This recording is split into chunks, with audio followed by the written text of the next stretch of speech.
lamun kula inget ka dongeng harita di zaman Sayyidina Umar. Di zaman Sayyidina Umar aya kabeuleman.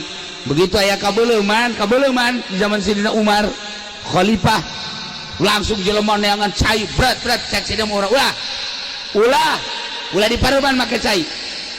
Atuh pertentangan antara masyarakat jeung Sayyidina Umar. Lain kudu di pareuman make cai. Di daerah ieu aya jelema nu teu ngazakat. Ulah mah nyaho? Tah tewak si eta. Hayo bawa ka dia. Sia ada zakat teh moal. Geuran. Zakat geuran dikaluarkeun pareun sorangan. Wa taqdilana biha jami'a ma natlubuhu minal hajat wa tarfa'una biha indaka 'ala darajat. Sebab pada dasarnya jelema ngudag-udag cahaya. Lamun Kangjeng Nabi dibahasakeun cahaya diudag kabeh. Sebab ieu kabeh ge tidak cahaya Kangjeng Nabi urang, Kangjeng Nabi Muhammad sallallahu alaihi wasallam. Langit tina cahaya Kangjeng, bumi tina cahaya Kangjeng, kabeh alam gunung laut berikut hewan-hewan termasuk urang tina cahaya Kangjeng Nabi Muhammad sallallahu alaihi wasallam. Nah, tinggal ieu di diri urang aya cahayaan ta eueuh. Urang anu ngarti, urang nu nyaho, urang nu sadar ketika aya cahayaan dibere resep urang ibadah, dibere daek urang ngalaksanakeunana, dibere tenang. Yashrah sadrahu lil Islam. Jembar hate nomor kedua narima cek Kangjeng Nabi tina papasten. Artina narima Kangjeng Nabi tina papasten teh kumaha Allah bae lantaran hakim nu paling adil iwalti Gusti Allah Subhanahu wa taala. Ku urang apan osok dibaca alaisallahu bi ahkamil hakimi. Ulah di bejaan surat naon eta?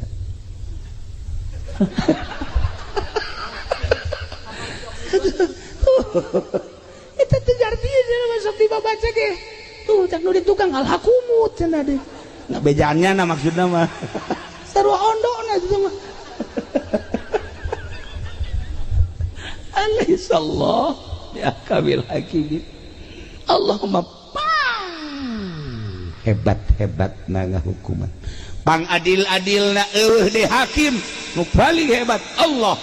Kuayana sakitu naon bae keputusan terhadap diri orang, terhadap halayak rame, terhadap hewan, gunung, laut, bumi, keputusan Allah. Sebab Allah teh ahkamil hakim. Urang sadar aing dijieun ku Gusti Allah model kos kieu. Nah ima urang ngaca dikaca ya Allah ya Rabbi ya abdi ciptaan Gusti alhamdulillah dibere kasep mun kasep teh mah dibere gelis mun gelis teh sadar tah alhamdulillah loba tah manu kitu tah. Begitu aja pending ngaca aing jore amatnya ceknya nih ambil jeung nu di Cisoka akur di mana ka di Cisoka teh tuh kolear si wanyahoan. Begitu ngaca teh ieu mah akur jeung nu soleh ari main mah ngan buntutan doang atuh buntutan ge nu kadeuleuh tuh kadeuleuh mah aya ge sabarna. Nah ieu lamun aya jelema ngaca aing jore amat sih Gusti kunaon si abdi diciptakeun jore tah eta jelema henteu sadar kana papasten ti Gusti Allah panghese-hesena teh sadar jambal kebal di alam dunia ini sakitu alhamdulillah dijadikeun jelema aing geus bae sakitu ngeunaheun jadina tenang karena pikiran teh keur ngaji mah balik bae ka imang ngaca jore amat aing ye. Tuh coba gitu ketika orang dibere jadi pedagang haju untung bae alhamdulillah ya Allah ya Rabbi maha kaya Gusti alhamdulillah karasa ku abdi kakayaan Gusti abdi dagang untung bae dikocorkeun bareun kakayaan Gusti ka abdi loba tah manu kitu mah tapi begitu nyana dagang haju rugi deh Gusti ieu kumaha sih urusanana ieu kunaon ieu kok abdi dagang tapi rugi deui ye coba atuh ka Gusti kos kitu tah eta ngaranna henteu sadar kana papas teh eta cahayaan hatena cahaya wa man lam yaj'alillahu lahu nura di mana ku Gusti Allah henteu diberi cahaya famalahum min nur cahaya di mana ku cahayaan eta kos kitu tadi karena mantak kurang kudu ngawauhan nu sugih hirup mah kudu ngawauhan nu sugih sebab aya nu sugih nya nama hayang dipentak bae lamun henteu mentak kanyana bendu lah resep aja teh nu sugih eta mah tuh hayangna dipentak bahkan teu dipentak ge sok mere bae nah nu sugih eta teh deukeutan ku urang bakal lamun urang mentak anu sejen nya nama bendu tah deukeutan tah nu sugih eta nu sugih eta teh saha nu nyiptakeun langit jeung bumi tak maha sugih cak Gusti Allah aing ye nu bogana penta ku sia aing bakal mere sia teu menta ge ku aing dibere bae komo sia mun menta ka aing jeung aing mah resep jasa lamun dipenta tur lamun sia menta ka nu sejen ka Gunung Kawi bisa aing mah teu resep jasa menta ka pamarentah ge teu resep jasa menta ka makhluk ge teu resep jasa ka aing penta tah Allah meresepkeun jasa dipenta haji pending mun dipenta geus kieu bae ya panakol ya incuna ge datang ka tiluk daek menta incuna sorangan tuh menta sama kakek ih enggak mau kenapa galak ya urang lamun geus bisa burak bere eta urang geus bisa make akhlak Gusti Allah takhallaku bi akhlaqillah Allah memere bae terus tah urang ngadeuketan nu maha sugih bae geus ka Gusti Allah. Nah ieu lamun hate urang aya cahayaan, hate urang aya cahayaan, sadar kabeh ge horeganan diatur ku Gusti Allah Subhanahu wa taala. Ketika aya seorang waliullah di Baghdad.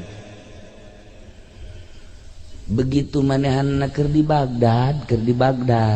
Ternyata horenganan di daerah Tartar keur perang terus perang nyana ngadenge begitu nyana ngadenge eta peperangan geus mah awewe pararae sipil-sipil masyarakat teh budak leutik ke parae nyana ngomong kieu ka Gusti atuh kunaon eta diperangkeun sehingga eta para raeh masyarakat emang eueuh nu ibadah emang eueuh nu sok udang ti peuting emang eueuh wali pan beureun aya wali maot aya ulama maot kudu maotkeun aya diperangkeun ku Gusti langsung nyana peutingna sare barang sare ngimpi kapanggih jeung hiji jelema make jubah terus nyekelan surat eta dibabawa bae begitu dibabawa kapanggih teh jeung nyana ieu surat naon eta? Ieu surat ti Gusti Allah. Coba tah Bang bacakeun. Begitu dibaca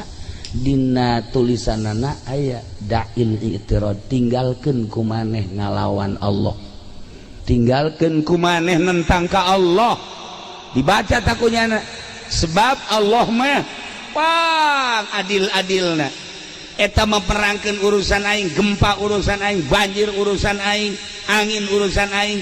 Sia bae urusan sia cak Gusti Allah ulah sok nentang-nentang ka aing make jeung tatanya make jeung diperangkeun loba budak pararae loba manusia pararae aya kiaian aya walian urusan aing teh mah sia urusan sia geus datang ka mana sia dumadeheus ka aing hudangnyana masyaallah kaget nyana disarekan ku Gusti Allah langsung ditegur make surat model tadi wali mah kos kitu impianana teh hebat aing ngadenge haji pendi mangimpi teh ya Allah ya Rabbi diudag-udag genderuwo aya ngimpi kos kitu eta aya deui nya mangimpi naik ka gunung ragal paling hebat cenah mah ngimpi diudag-udag anjing sanggeus tadi udag anjing ngajunya na kagang geus kagang haju hayang kiih manggih sumbur maju kiih ngompol eta haji pendi mah kos kitu impianana masyaallah wali mah tadi tegur ku Gusti Allah make surat tinggalkeun nentang ka Gusti Allah sebab kabeh ge ieu adalah urusan Allah cak Allah sia ulah tatanya kunaon ku aing digempakeun ulah diutang hitung ku sia teu urusan aing kunaon eta teh ku aing dianginkeun ulah make diutang itu urusan aing kunaon diperangkeun ulah make jeung tatanya urusanana tamu urusan aing sebab aya jelema anu ku aing di maotanana melalui senjata-senjata melalui pedang-pedang jeung sajabana hakikat nama horenganan eta teh dek di maotan ngan carana Gusti Allah aya anu ragag tangkal kalapa aya anu ragag ka sumur aya anu gering aya nu perang aya nu di luhur kasur kieu bae cara kabari ieu teh urang Balaraja datang ti Tangerang jeung ngopi ku pamajikan dijieun kopi dijieunkeun kopi jeung nginum kopi bari ngarokok kieu bae nyana di kasur teh geus beres ngarokok lah aya meureunanan bangsa 20 menit mah pamajikanna ka dinya deui ditoelan ku pamajikan kaji oya gabe pae ngopi can anggeus ngarokok can anggeus nyana ngedang doang gitu mau Masya Allah nu geus dipasangka bakal paeh jasa kamar haji pendek hirup kene ngana gua sehat deui malah mah make susuit deui aya jahe ge suit tolol tuh coba lah ieu urusan Allah nah balik deui lamun hate urang cahayaan geus moal aya nentang-nentang ka Gusti Allah geus urusan Allah urang tani sageus tani terus parena bagus kabelah dieuna gacung hapa nah urang kan ngomong kok ieu jadi kosia kurang naon si aing pengurusanana iya Allah ya Rabbi Gusti urang maka Gusti deui bae naon teh Gusti ieu kok ieu kurang naon ieu da pupuk dan sebagainya urusan aing teh Gusti Allah siana sing sadar lamun kula inget ka dongeng harita di zaman Sayyidina Umar aya kabeleuman begitu aya kabeleuman di zaman Sayyidina Umar khalifah langsung jelema neangan cai berat cek Sayyidina Umar ulah di pareuman make cai atuh pertentangan antara masyarakat jeung Sayyidina Umar lain kudu di pareuman make cai di daerah ieu aya jelema nu teu ngazakat ulama nyaho tewak si eta hayo bawa ka dia si ada kazakat teu moal gegeran kazakat gegeran dikaluarkeun pareum sorangan seudeuh pareum sorangan tah kebakaran eta ku ahli hakikat mah kanyahoan lamun make blambir loba nu teu pareum tapi ku Sayyidina Umar mah ulah make di pareuman make cai sagala rupa moal pareum ribut heula eta tadi gara demantak di pondok kabar ieu kapan kebakaran atuh tinggal si ieu bae tah tewak ieu ayo huluna kitu-kitukeun zakat sia ya Allah ya Rabbi tuh lamun urang nyaritakeun antara zahir jeung antara hakikat antara zahir jeung antara batin jauh na luar biasa urang mah make perjalanan zahir bae lantaran ieu qalbuna can aya cahayaan Islam nancan aya cahayaan nah nomor kahiji tadi di mana-mana geus aya cahayaan bakalna hayang bae jeung resep bae ngalaksanakeun perintah Allah ngajauhan larangan Allah takwa ngaranna nomor kedua sadar kada papasten Allah nomor katilu puncakna ye di mana-mana Islamna aya cahayaan nyana berpikiran ka akhirat bae ninggalkeun dunia dibere tersep kana dunia wa mal hayatud dunya illa mataul gurur teu aya kahirupan dunia kecuali barang-barang tipuan geus lamun kiai eungkeuy-eungkeuyan ka pendopo neangan dunia kiai goblok eueuh tapi di cayur mah aya tiluan ngacung lib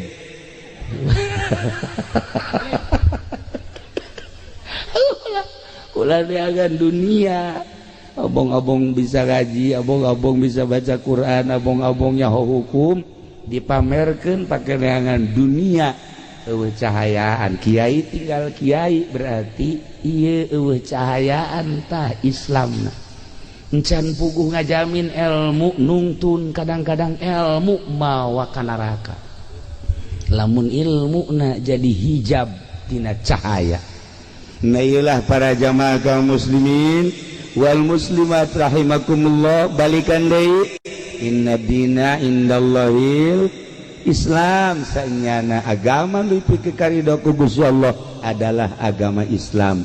Tetapi Islamna kudu anu aya cahayaan. Sakumaha tadi, lamun Islamna aya cahayaan maka aya tanda-tanda. Hiji tanda Islam aya cahayaan, daek ngalaksanakeun parentah Allah, embu ngalaksanakeun laranganana. Daek ngalaksanakeun parentah Allah, ngajauhan laranganana. Eta berarti mulai cahaya nomor kahiji.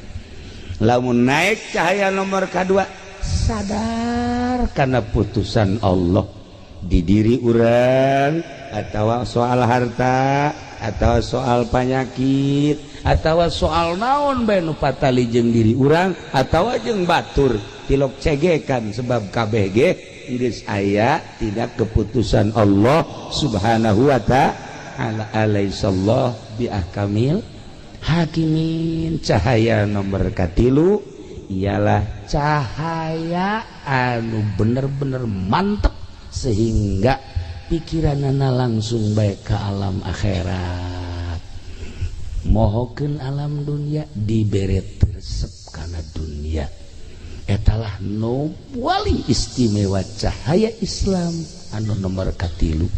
Geus urang mimitian tina awal carana kumaha supaya cahayaan eta teh tadi cak Kangjeng Nabi geus encan maneh ngalaksanakeun hak Allah. Daon ialah mempersiapkeun jang maot, mebeh datangna maot. Eta adalah memerlukan cahaya. Di mana orang sholat berarti orang mempersiapkan jang maut. Orang ngazakat mempersiapkan jang maut. Orang puasa mempersiapkan jang maut.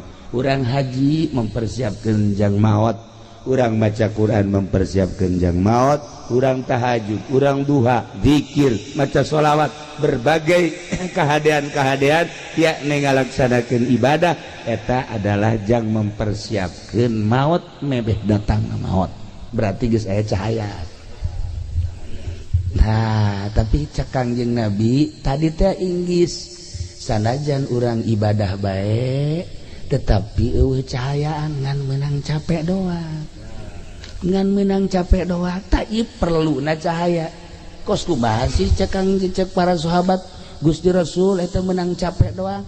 Nah henteu nyaho kana keagungan Gusti Allah. Lamun urang ibadah teu nyaho kana keagungan Gusti Allah, naon bedana jeung salat budak leutik. Budak leutik ku salat mah salat bae pan teteh ge cenah salatna ge. Ja teu nyahoeun kana agungna Gusti Allah. Sok geura tangan budak leutik lamun tarawih teh Haji Pendi sholat tarawehna masa sih babaturan agar sujud di kitu-kitu pelerna. Eta kan berarti budak leutik sama sholat kos gitu bang. Giliran nah ndek diuk diteunenan paratina kol bedug di dia tah. Atuh kumaha eta karena sholat budak leutik teu nyaho keagungan Gusti Allah. Sadajan capek ibadah lantaran teu nyaho kana keagungan Gusti Allah, ongkos sholatna budak leutik eueuh nanaonan. Jadi kudu urang teh memperhatikan kemaha agungan Gusti Allah subhanahu wa ta'ala. Nah nu mantap ibadahna ulah aya muatan-muatan. Geus ya kunaon eta getol amat maca shalawat, dagang karung abeh laku. Da eta ngaranna ibadah eueuh nanaonan kos kitu. Capek eta ibadah kos kitu. Capek pen. Ulah kitu ana.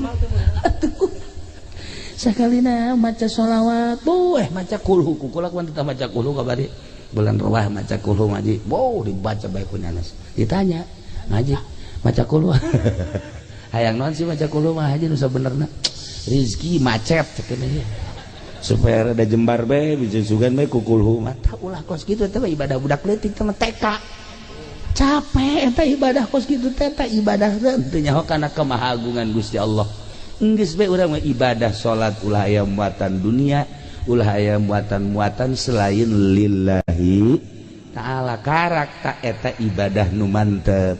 Geus aya cahayaan tah. Mun masih keneh muatan-muatan keneh bae mah cara nu deuk calon lurah. Calon lurah teh kon bebereana pohara jasa. Eta teh nu kos kitu teh capek gawe teu kapake. naonan sebab sodakohna aya karena hayang naik jabatan gitu kene calon bupati Gus Pugu calon presiden aja penmentas ieu maka ditupan ka istana tolol henteu mending mun dibere henteu deui dibere onam gitulah para jamaah kaum muslimin wal muslimat rahimakumullah ala kadar gambaran hirup sakumaha tadi sahabat menta ilmu anu istimewa ternyata cak Kangjeng Nabi ulah hayang ilmu istimewa geus bae persiapkeun pelaksanaan ibadah jang menghadapi maut eta ilmu paling istimewa. Adapun kadituna lah cak Kangjeng Nabi gampang nu kadituna asal eta na hebat karat ngan ulah ibadah ngan sakadar sigana hungkul tapi kudu didorong ku cahaya neangan cahaya na dua cara hiji langsung boga guru aya nunuduhkeun nomor kaduana babarengan jeung nu geus bisa insyaallah cahaya tersebut bakal nyinaran saetik engke bakal ngarti ketika urang geus ngarti berarti geus aya cahaya teu karasa neangan guru mursyid mah hese urang atuh babarengan besok geura urang lamun sering jering babarengan jeung Haji Pendi bakal karasa karung ayam memang ngarti ieu karung ayam cekna teh ieu mah dodet jauh ka dodet segala nah ieu takos gitulah para jamaah kaum muslimin wal muslimat rahimakumullah persiapkeun amal-amal jang maut samemeh maut geus maot cara almarhumah Nyi Siti Murdiah kabeh nu dibawa imah nu dibawa salaki ngan sakadar nganterkeun ka kuburan ku ari paring doa-doa anak kitu kabeh katangangan sakadar ngadadahan nu milu aslina ka kuburan mah salatnyana puasanyana zakatnyana sodakoh manehanana milu lah ka jero kuburan ternyata orang di jero kuburan teh anu sok disebut-sebut cenah urang di jero kuburan teh sempit horeng lega cenah di jero kuburan teh panas horeng tiis cenah di jero kuburan teh poek horeng caak cenah di jero kuburan teh urang sorangan horeng rame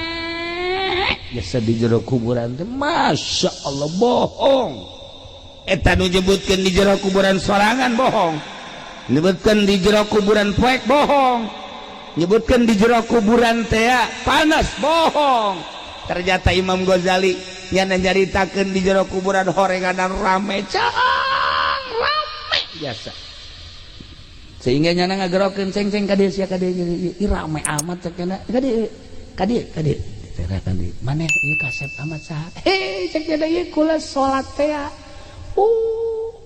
ieu kula ngabaturan mamang cenah geus terus bae insyaallah terus datang ke mahsyar datang ke ditimbang kula batur ya Allah aya ieu saya ieu kula zakat cenah ya Allah aya ieu kula tahajud teh ieu salat hajat masyaallah barang Haji Pendi teh di jero kuburan aya saha jore amat nya hideung nya jore nya culean deui ya Allah cak Haji Pendi saha jore amat ye kalasa pan batur Bang Haji ieu batur di mana? Aya eta nyadakeun si Mbak teh ya. Batur ieu. Ya Allah ya Rabbi, bakal ngabaturan urang di jero kuburan, bohong urang, hasud urang, henteu salat urang, teu zakat urang, bakal ngabaturan urang. Sok renungkeun ku urang ketika urang di jero kubur, bakal boga baturna urang nokos kumaha. Bakal ngabaturan jasa mangkani eta. Ketika orang sering ngajembarkeun batur jembar kuburanana jelema datang Waalaikumsalam naon ye duh kula di kamari candar masyaallah atuh lain bebeja sia di kamari ya cukup teh 500.000 Pak ieu tah alhamdulillah Pak Haji masyaallah kesia lamun teu boga deui ka dieu senang hate geus jembar jero kuburan datang ka Haji Pendi Waalaikumsalam naon ye kula di kamari candar boan sia ye tuh neangan cara aing cuma direk neangan sih atuh geus mabur sia ka ditu lah masyaallah cek nyana teh cek ugal ledeg da je pendek eta jempitkeun batu sepit di jero kuburanana ya Allah ya Rabbi tah urang ayeuna nyin masjid tah den kipas di masjid tiis jelema maca sholawat ka tiisan komo AC nu ngaji ka tiisan komo AC di jero kuburanana tiis ya Allah malaikat ieu tiis daun eta teh cek malaikat teh tah kipas anu di masjid bo nyaho kieu mah kula meuli AC cek nya ieu kipas anu dipasang ku kula teh anu make nu jore teh eta kipas lagi haju leumpang lagi kotek asal dikencengkeun we geus teu bisa muter janana ya Allah eta kos kitu ge tiis aduh nyaho kitu mah kula meuli nu bagus cek malaikat keur ieu sia tah kitu kaji pedi bapan nyana mah lain meulikeun non kipas malah kipas di masjid dicokot atuh panas cenah mah di kuburan atuh cek kaji pedi malaikat ieu naon li panas lah maling kipas ya panas bentar sih ada ngaji ke masjid gede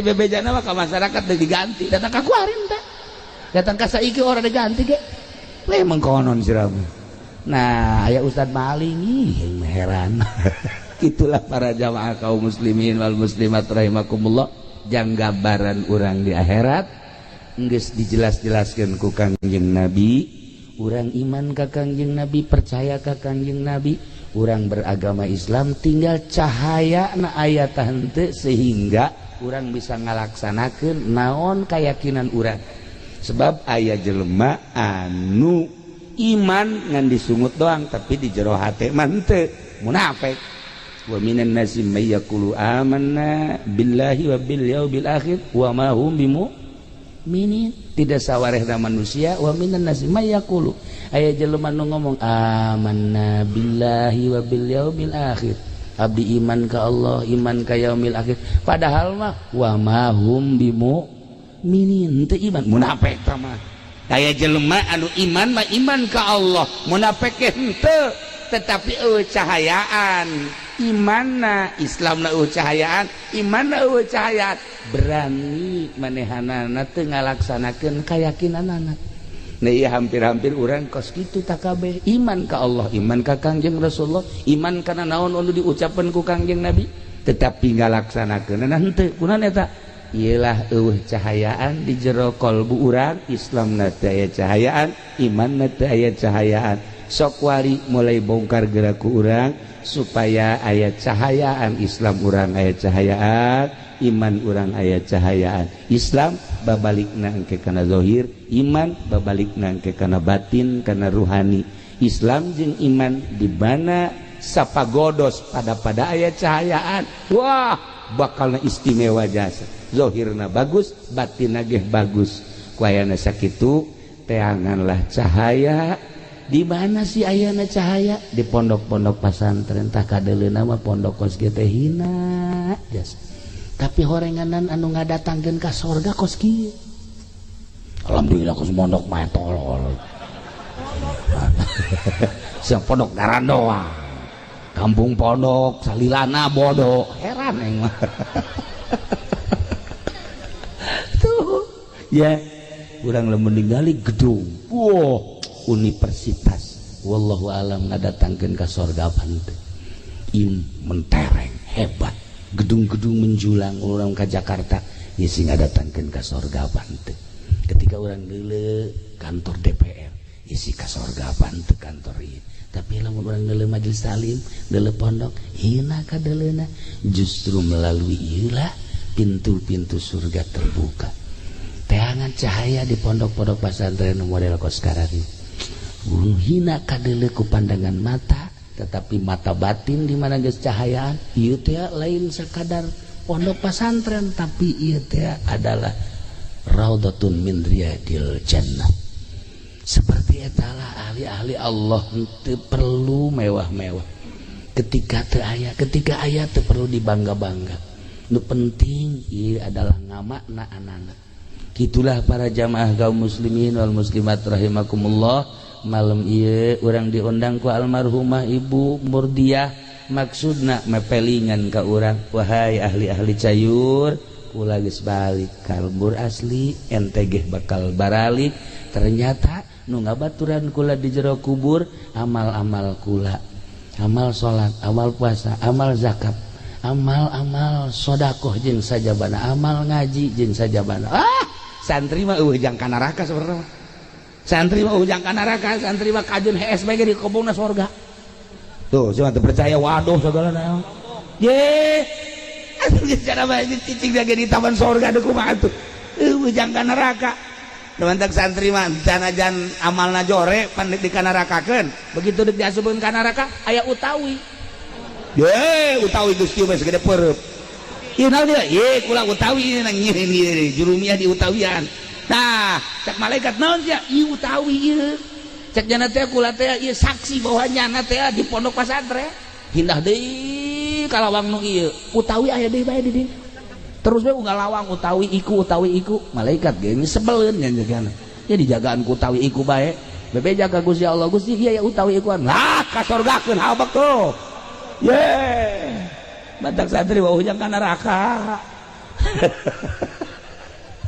Para jamaah kaum muslimin wal muslimat rahimakumullah, urang doakeun Ibu Murdiah mudah-mudahan dihampura sakabeh dosana, dilegakeun di kuburanana, dicaangkeun di kuburanana, dibere kanikmatan kubur ku Gusti Allah sehingga nyana bisa tentrem nikmat menikmati naimul kubri. Kitu keneh keluargana mudah-mudahan dibere salalabar tur tawakal, tur urang kabehan ge mudah-mudahan dibere cahayaan hate urang sehingga bisa nempo jeung ngalaksanakeun kana perintah-perintah Allah. Belah dituna mah urang mudah-mudahan kabehan husnul khotimah. Di akhirat urang kabeh menuju surga di bawah bendera Kangjeng Nabi Muhammad sallallahu alaihi wasallam. Siapkeun cahaya, setelah siapkeun cahaya laksanakeun melalui cahaya tersebut jang persiapan maut kabeh urang aya dina ridho Allah Subhanahu wa taala. Allahumma salli wa sallim ala sayyidina Muhammadin fil awwalin wal akhirin. Barik wa sallim wa radiyallahu ta'ala an sadatina ashabi sayyidina Rasulillah ajma'in. Amin ya Allah ya rabbal alamin. Allahumma ighfir laha warhamha wa'afiha wa'fu anha wa akrim nuzulaha wa wasi' madkhalaha wa abdil hadaran khairan min dariha wa zawjan khairan min zawjiha waghsilha ya Allah bil ma'i was salji wal barad wa nakkiha minal khataaya kama yunqas thawbul abyad minad danas waftaha babas samaa'i li ruhiha wajafil ardu an jambiha walakin hal amna wal hujjata yaumal qiyamah. Allahumma arham ummat sayyidina Muhammad, Allahumma ajbur ummat sayyidina Muhammad, Allahumma asli ummat sayyidina Muhammad, Allahumma farrijan ummat sayyidina Muhammadin sallallahu alaihi wasallam. Rabbana taqabbal minna innaka antas samiul alim wa tub alaina innaka antat tawwabur rahim. Wa sallallahu ala sayyidina Muhammad wa ala alihi wasallam. Subhana rabbika rabbil izzati amma yasifun wa salamun alal mursalin walhamdulillahi Minash shaitanir rajim. Bismillahirrahmanirrahim. An Abdurrahman ibni Abi Layla ngariwayatkeun ingsun saking Ki Abdurrahman kang putra lanang Ki Abi Layla radhiyallahu anhu, muga-muga nilareuban safallahu anhu saking Abdurrahman qala alaihi wajabi Abdurrahman kana Zaid bin Arqam nasabaki Zaid kang putra lanang Ki Arqam yukabbiru ikut takbir ya Zaid ala janaizina ngastasa birang-birang janazah ingsun sadaya arba'aning papat wa innahu lan saduhuna Zaid kabbara ikut takbir ya Zaid ala janazatin ngastasa janazah khamsaning lima Fasauduhu makana koning sun huing Zaid faqala maka ngucap wa Zaid kana Rasulullah nasaba kanjeng Rasulullah sallallahu alaihi wasallam yukabbiruha ikut takbir ya kanjeng Rasulullah ing khamsan. Rawahu Muslimun wasjaritakeun ing hadis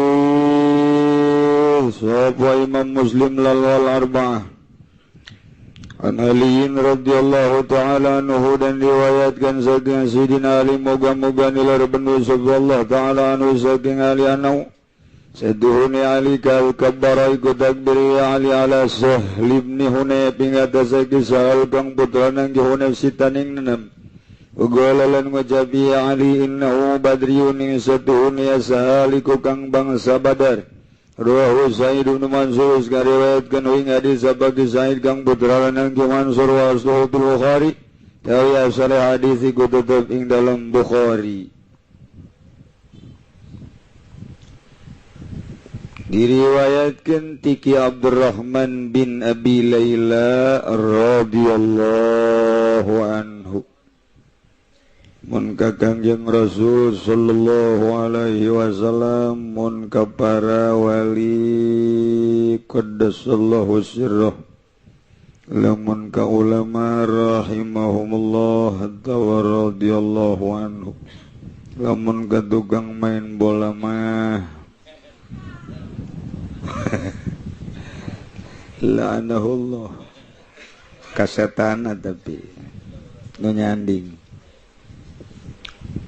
kieu cenah Ki Zaid bin Arqam nyalateun mayit takbirna 4 haju bareng nyalateun deui 5 takbirna beda ta Zaid tak urang ge basi di lembur aya nu 5 mitoha nu paehna leuwihan hiji sebabnya mereka nikmatan atuh kuring naroskeun ka Zaid punten mama kotak birna 5 biasana 4 kuring pernah babarengan jeung Kangjeng Rasul takbir teh pernah 5 oh masya Allah. Ti Sayyidina Ali mah lain kitu yen sanyana Sayyidina Ali kungsi takbir nyalateun mayit nu nami Sahal bin Hunayf genep nya mah malah genep takbirna teh jadi ulah naon kitu kaget ya lamun aya nu nyalateun genep atawa 7 komo besi aya Habib Rozak nyalateun mayit nyana imam 11 tewak rante barang ditajakeun kunaon Mama Zaid kok genep wow inau badariyun sebabnya na pernah kungsi atau kungsi perang Badar lain deui jadi boga nilai tersendiri lamun urang ngaji hadis bae cara Muhammadiyah jeung Persis moal beres lantaran lain dahareun urang hadis mah mufassirun lil Quran hadis ditafsiran ku qaul ulama qaulul ulama mufassirun lil hadis wal hadis mufassirun lil Quran jadi urang mah ulah langsung nyokot hadis lantaran can bisa mana nu kudu dicekel mana nu ulah geus kulantaran urang mah lain ahli hadis teu nyaho sasakalana iraha turun hadis ieu iraha asbab burudna teu nyaho sebab teu pernah masantren aya hirup di lembur pondok datang ka paeh lain pondok tah mah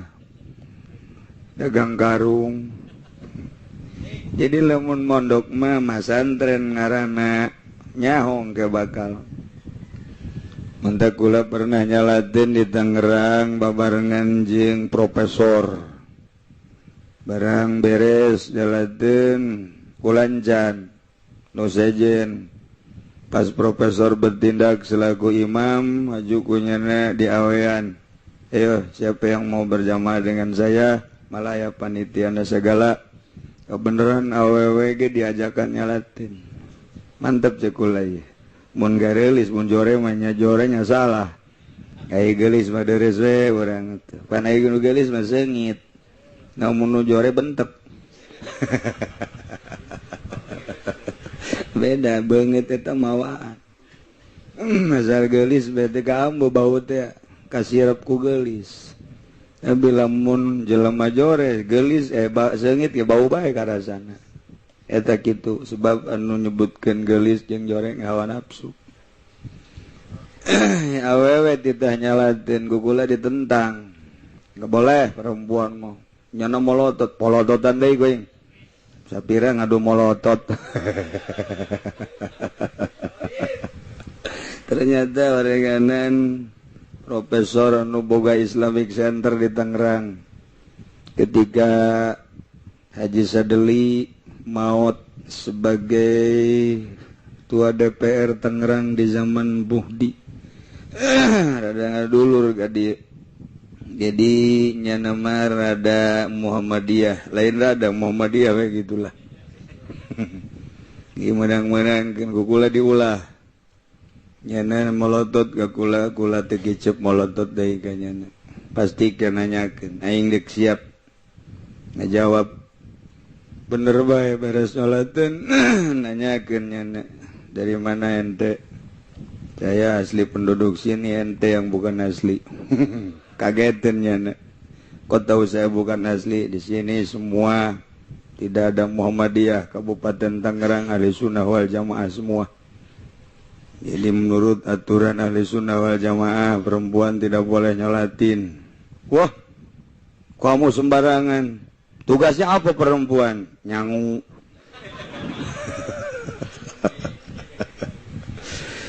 Luar biasa ini pertanyaan Anda. Saya pengen ngobrol dengan Anda 4 mata. Gak usah 4 mata, 1000 mata. Siap?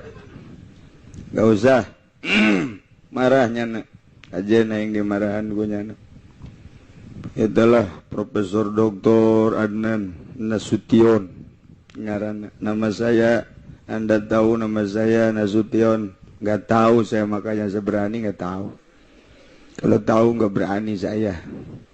Nyana depan ni jeneng meureun terus bae. Atuh aing melembur aing jingan. Sanduk ngusir ke aing. Sia dek diusir ku aing. Geus teu terjadi nanaon sakali deui kapanggih deui di Tangerang.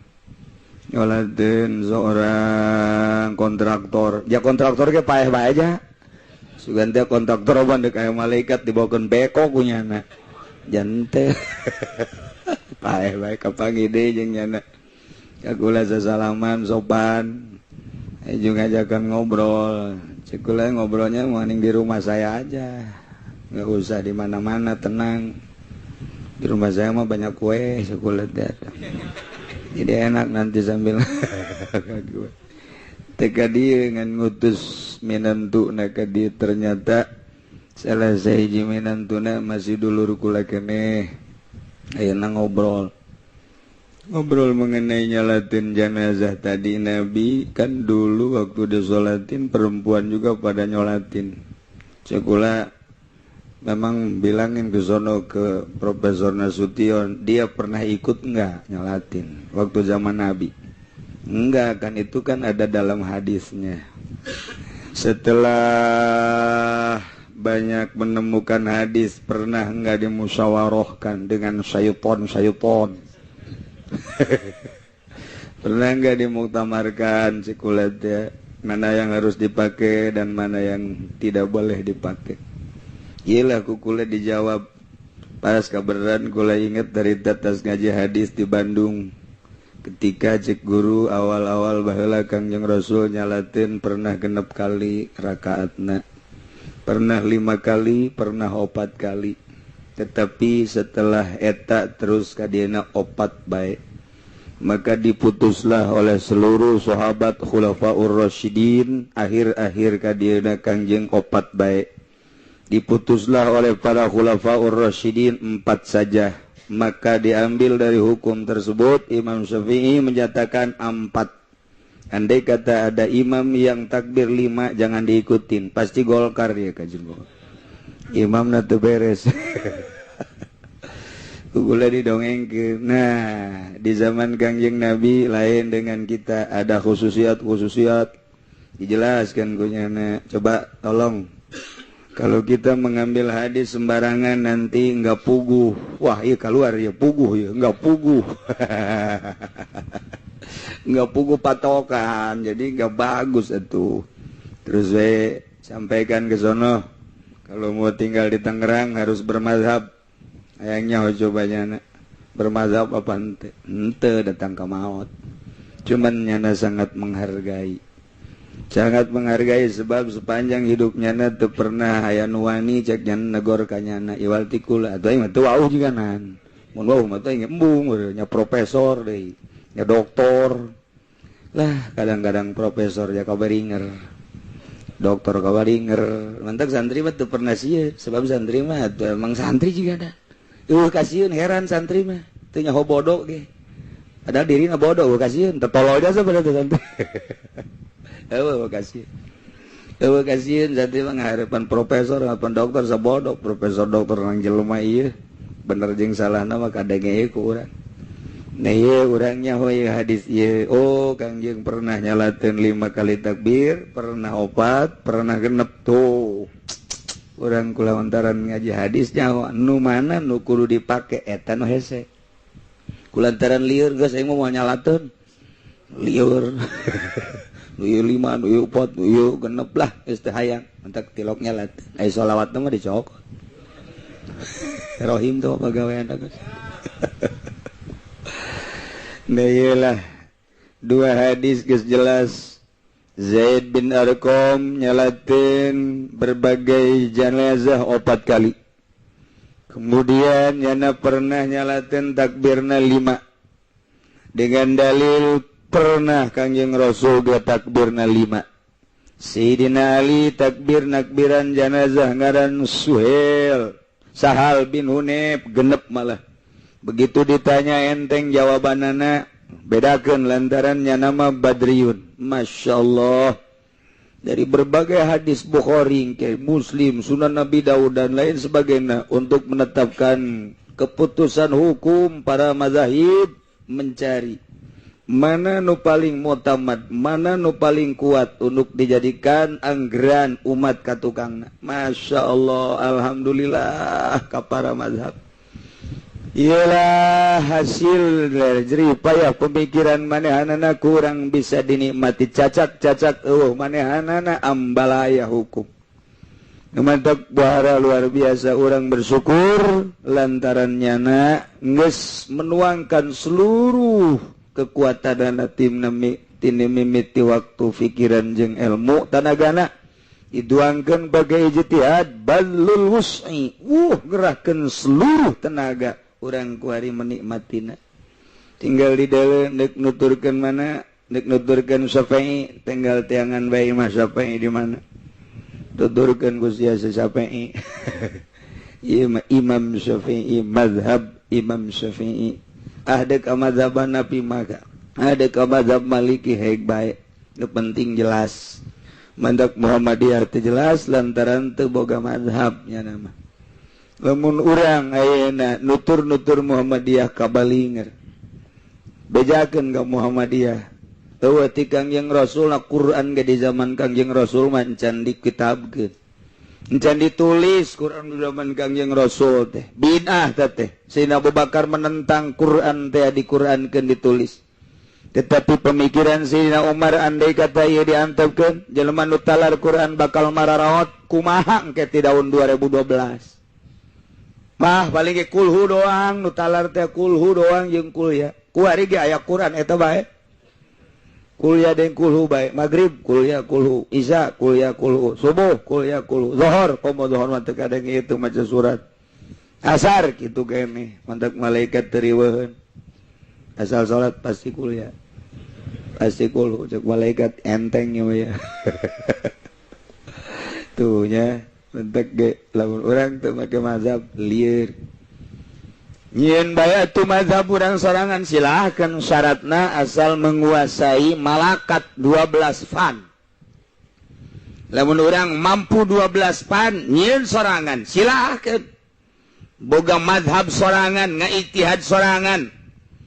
Batur nuturkeun silahkan.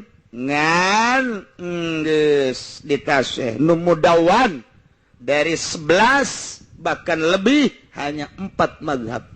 Termasuk Imam Ghazali ghair mudawan, Imam Ahmad ghair mudawan, Isya Abdul Qadir Al-Jailani ngarang kitab ghair mudawan. Gunyahna mencakup kana fikih, tasawuf dan tauhid tapi tetap ghair mudawan. Nu mudawan mah nu diakui hanya 4 sakitu bae. Iyalah nyaritakeun masalah gitu nyalaten ternyata awal-awal makan jeung Nabi ge genep. Pernah 5, pernah 4, ke 5 deui, ke genep, ngan akhir-akhir ngadiekeun terus opat. Diijtihadlah ku para ulama. Al-ma'nal ijmali wallahu a'lam bissawab.